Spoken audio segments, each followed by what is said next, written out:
Tam Shanter Rebooted as Beltane Shanter by Jamie McGrigor, that's me. And huge apologies to Robert Burns. To celebrate millennium, MacDougall thought he'd have some fun. The winter had been grey and glum, save only New Year's beating drum.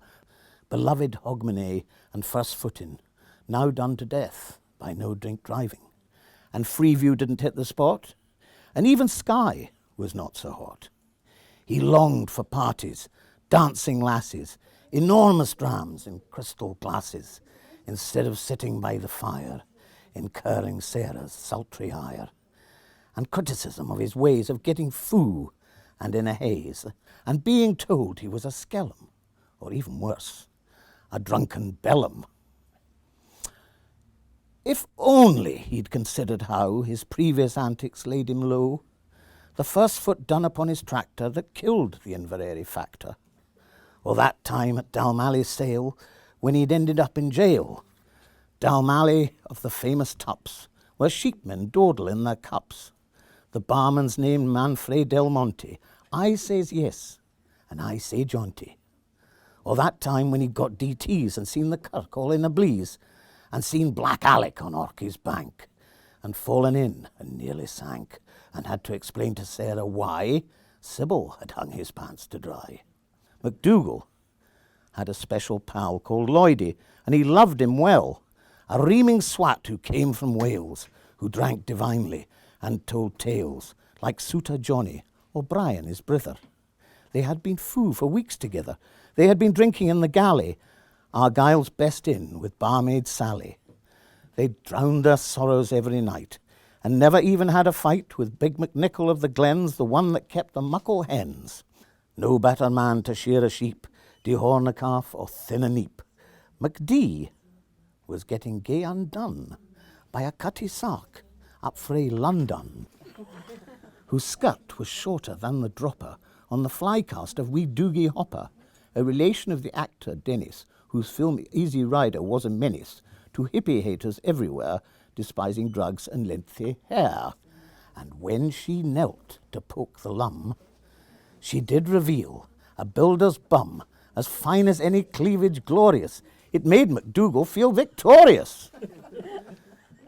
But pleasures are like champagne bubbles, which for a moment displace troubles, which for that moment dispel pain, but disappear like drops of rain, or like a man who has the munchies and tries to set them by with crunches. Afore his taste buds have been sated, the golden honeycomb has melted.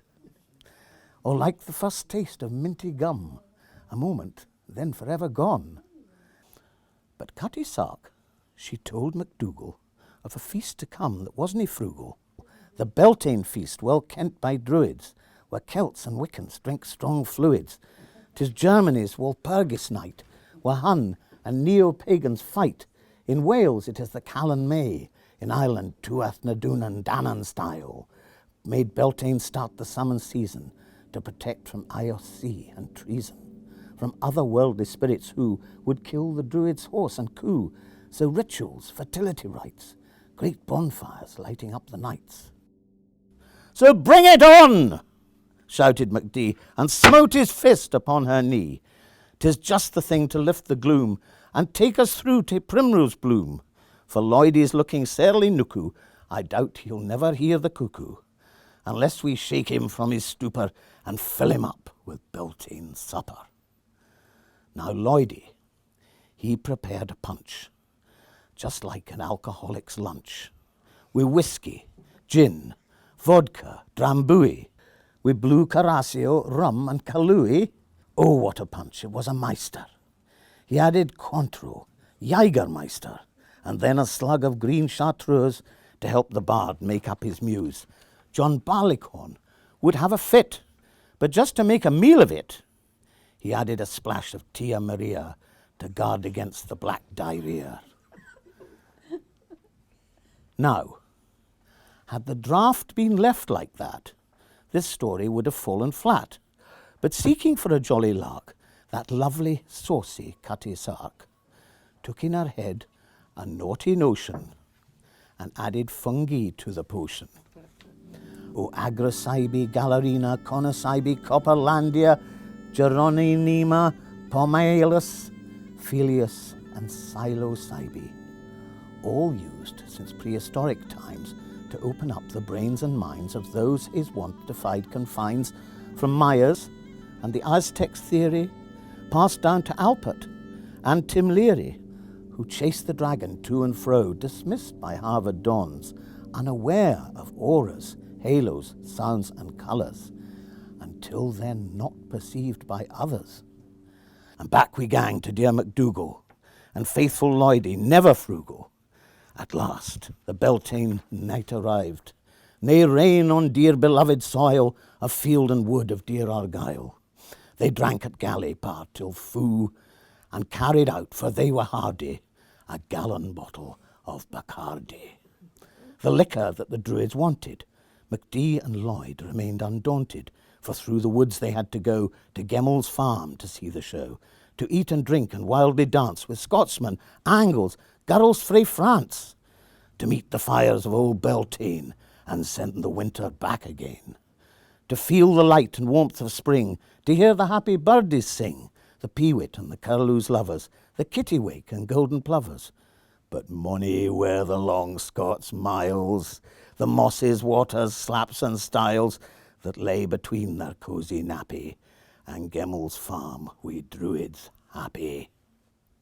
Nae man can tether time nor tide. The hour approaches, they must ride. So walking to MacDougall's hame, they drank the punch and were aflame. They set off with the great Bacardi, a heavy load, but they were hardy. And as they came to ghostly glade, where Sheila died by razor blade, the next she blew her ma away with Sandy's shotgun near the bay, where all the sailors lost their lives and turned with cutlass on their wives, when they'd been dead for many a year.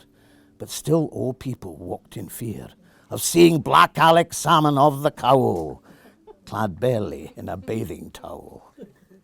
Black Alec, pirate of the Minch, he wanted Scotia's every inch to be his ain until he died, wi' brave MacKilljoy by his side. And now the fungi took effect, and Lloydie and MacD they cried, with laughter great that split their side, that permeated to the marrow, that extirpated every sorrow, that caused the tears of mirth to race, and Lloydie fell upon his face, and fell into the strangest dream, where Scotia's future could be seen, and he could contemplate his fate after some referendum date. And Lloydie heard, much to his glee, that finally the land was free, as were prescriptions, old age care, there were nae problems anywhere, and no one needed any money. It was the land of milk and honey, where one man made all decisions, and nae crime made for empty prisons, and Scotia's fish for Scotia kept, Clyde Fish Association joyly wept. And all the oil under the sea was Scotia's. Shetland disagreed. But suddenly a cloud appeared, and thunder roared, and lightning seared. In Lloydie's mind a blinding flash, like Paul on the Damascus road, or Emperor Constantine of old. Lloydie had his groundhog day, but switched his mind the other way. He leapt up with a mächty scream, and told MacDougall of his dream. "O Lord above us, help," he said. "I've seen the future, and it's dread, a nanny state where drink's sae dear, for whiskey, vodka, gin and beer, and hangings meet for smoking fags. There's taxes put on shopping bags.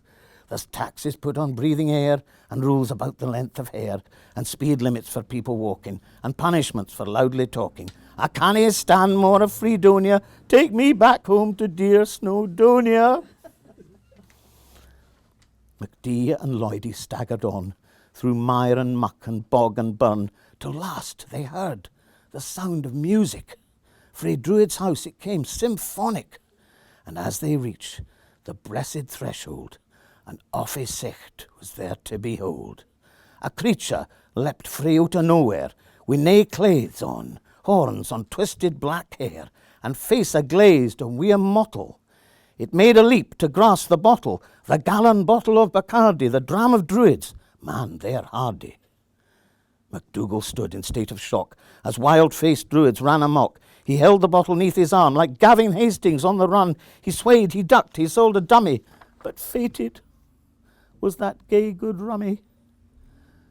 At last he flung the load to Lloyd, who stood stock still, stuck in a void, and that grand bottle earthward crashed, and on stone lintel it was smashed to smithereens, dispensing the fluids among the feet of dancing druids, who tried in vain to lick it up with tongues they hadn't found a cup.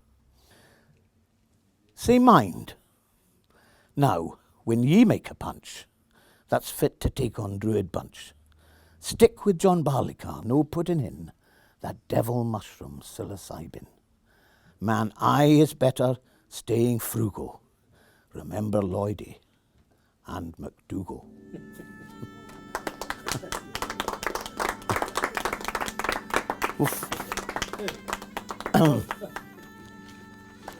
Anyway. That was marvellous. I think you enjoyed it so much. Oh, I did. That's the first time I've ever had to read it to an audience.